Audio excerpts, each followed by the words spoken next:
स्वागत आप सभी का फिर से एक नई हॉरर वीडियो में। आज की वीडियो काफी ज्यादा खतरनाक और एकदम रियल होने वाली है। उम्मीद करता हूँ आप इस वीडियो को पूरा देखेंगे और अपना प्यार देते रहेंगे। तो समय को बर्बाद ना करते हुए वीडियो को शुरू करते हैं। कहते हैं इंसान की नफरत जब अपनी सीमा पार कर जाए तो वो जादू बन जाती है, और अगर वो जादू किसी और के दर्द से चलाया जाए तो वो कहलाता है काला जादू। यह कहानी है घनश्यामपुर गांव की, जहां लोग अब भी मानते हैं कि रात के बाद जंगल के उस पार कोई मंत्र बोलता है। रात अंधेरी थी, बिजली कड़क रही थी। अजय, गांव का नौजवान, हाथ में लालटेन लिए घर लौट रहा था। वो रुकता है, कान लगाता है। जंगल की तरफ से किसी महिला की धीमी आवाज, जैसे कोई मंत्र पढ़ रहा हो। वो बड़बड़ाता है, हर रात ये अजीब आवाजें क्यों आती है? उस तरफ से कोई पूजा जैसा लगता है। पीछे से रामू काका की आवाज आई, अजय उधर मत जा बेटा, वो पीलू माई का जंगल है जहां लोग काला जादू करते हैं। अजय मुस्कुराकर बोला, काका ये सब अंधविश्वास है। पर जंगल की दिशा से आती वो टूटी फूटी आवाज अब और करीब लग रही थी। सुबह हुई, गांव के चौक में भीड़ जमा थी। कोई बोला, रात में एक और गाय मरी पाई गई है, शरीर पर अजीब काले निशान हैं। दूसरा बोला, 3 रातों में 3 जानवर मर गए, ये वही काला जादू है। तभी दूर से एक औरत दिखी, काले कपड़ों में, लाल चूड़ियों के साथ, सिर पर लंबा घूंघट, हाथ में छोटी थैली थी। लोग धीरे से पीछे हटने लगे। उसे गांव में सुधा बाई कहा जाता था। कहते थे वो पहले किसी डॉक्टर की बीवी थी, पर अब जंगल में जाकर जादू करती है। वो औरत धीरे धीरे चौक से गुजरती है। किसी की नजर उसके पैरों पर जाती है और लोग सिहर जाते हैं, क्योंकि उसके पैर उल्टे थे। रात को अजय अपने दोस्तों के साथ बैठा था। दोस्त बोला, भाई कल चले जंगल में, देखेंगे कौन जादू करता है। अजय ने सिर हिलाया, हाँ चलो, अब इस डर का सच पता लगाते हैं।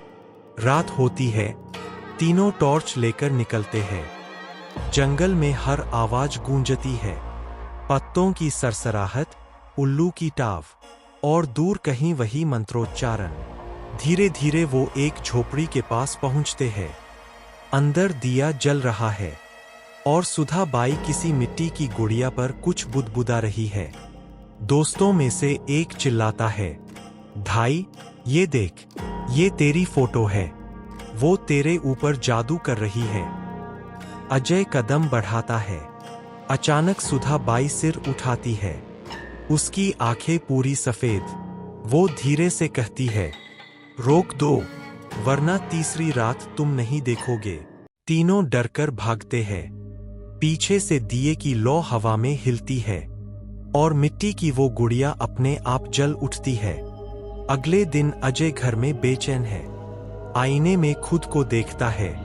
उसकी गर्दन पर काले निशान उभर आए हैं, पसीना, सांसें तेज। उसकी माँ रोते हुए कहती है, पंडित जी को बुलाओ, मेरे बेटे को कुछ हो जाएगा। पंडित आता है, गंगाजल छिड़कता है, मंत्र पढ़ता है, दिए टिमटिमाने लगते हैं। अचानक दिया बुझ जाता है।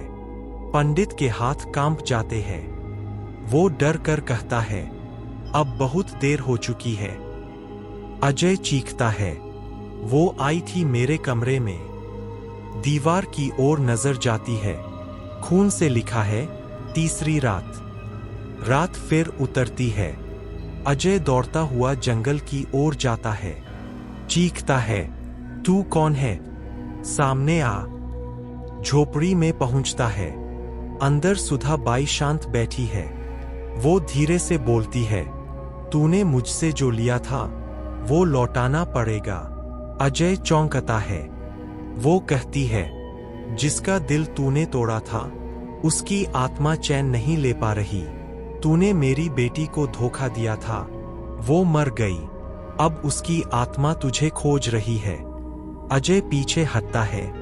अचानक उसकी गर्दन पर ठंडी हवा चलती है और किसी के हाथ का स्पर्श महसूस होता है। वो पलटता है।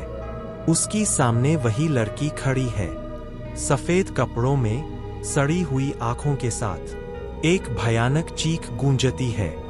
अजय गिर पड़ता है। झोपड़ी की दीवारों पर जले हुए हाथों के निशान उभर आते हैं और सब कुछ सन्नाटे में डूब जाता है।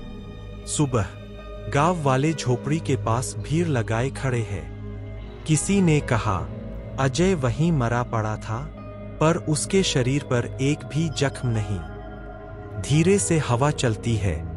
झोपड़ी के अंदर की राख हिलती है और मिट्टी में से वही जली हुई गुड़िया फिर से बाहर झांकती है। कहते हैं, जादू बुरा नहीं होता, लेकिन जब किसी के दर्द से पाला जाए तो वो काला जादू बन जाता है और जो उसके घेरे में आता है वो कभी सुबह नहीं देख पाता।